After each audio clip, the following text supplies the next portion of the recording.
Bom, essas divergências entre governo do Estado do Rio, governo federal, tudo isso já é um prenúncio de um debate que deve se acirrar para as eleições do ano que vem. Eu chamo agora a analista Edilene Lopes, que hoje nos ajuda a tocar esse prime time, direto do estúdio da CNN em Brasília. Edilene, prazer ter você aqui no nosso jornal. Boa noite. Você acredita que essa mega operação que aconteceu ontem no Rio, de alguma forma, pode ter influência nas eleições? A gente sabe como o tema segurança pública é muito importante na visão dos eleitores do Brasil inteiro, mas a operação em si, ela vai continuar rendendo ao longo do ano, até o ano que vem nas eleições? Boa noite, Márcio. Boa noite à nossa audiência. É um prazer estar aqui, com certeza. Esse vai ser um assunto que deve ser bandeira tanto da direita quanto da esquerda nas eleições em 2026.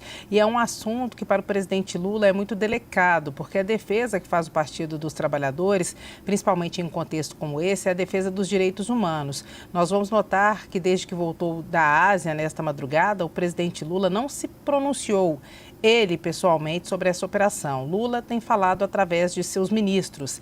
Ele mesmo mantém um silêncio sepulcral em relação a essa pauta. Isso porque tem um alto custo político para o presidente Lula falar desse assunto.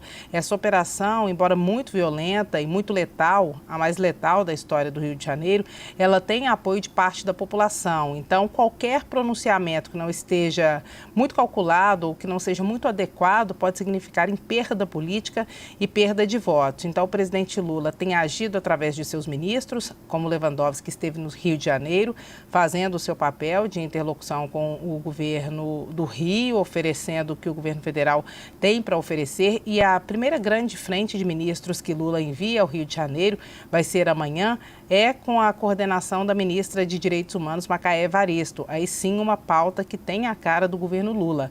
Ela vai com a Aniele Franco, que é a ministra da Igualdade Racial, cumpre várias agendas, vai na Assembleia Legislativa do Rio de Janeiro, também vai ao IML e principalmente fará uma visita às comunidades, conforme nós adiantamos aqui na CNN. Mas Lula fica calado em relação a esse tema. Claro que deve falar amanhã, nos próximos dias, quando for abordado em alguma entrevista, mas por enquanto não há nem comunicado que seja um comunicado oficial. Isso também tem a ver com a declaração que Lula deu nos últimos dias, na semana passada na Ásia, em que, uma fala equivocada, Lula disse que os traficantes também são vítimas dos usuários, e isso fez com que ele se colocasse numa situação delicada antes que essa operação acontecesse. Então, por enquanto, Lula preza pela estratégia do silêncio, embora esteja prejudicado do ponto de vista da narrativa nessa história, do ponto de vista político, o governo federal pode tirar algum proveito, porque esse pode ser um mote para alavancar a PEC da segurança pública que o governo vem defendendo para a integração entre municípios, estados e o governo federal,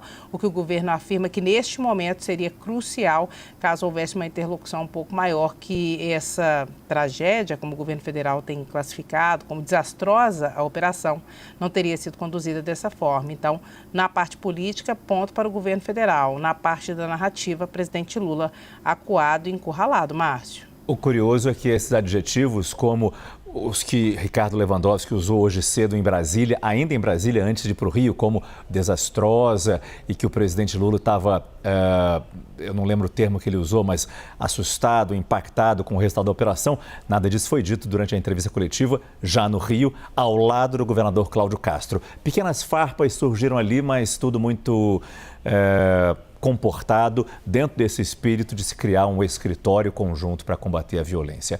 Edilene, muito obrigado.